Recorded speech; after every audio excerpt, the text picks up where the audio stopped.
Write this polynomial as the product of two binomials.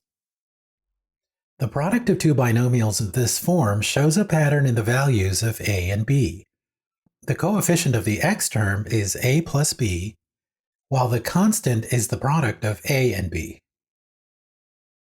With this polynomial, this term represents a plus b, and this term represents a times b.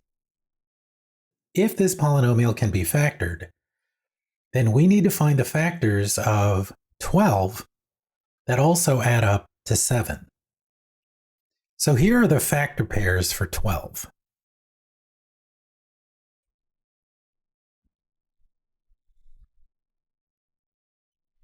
We have 1 times 12, 2 times 6, and 3 times 4. Now we want to look at the factor pairs in terms of the sum of the factors, the a plus b's. So which pair of factor pairs equals 7? And you can see that this pair is equal to 7.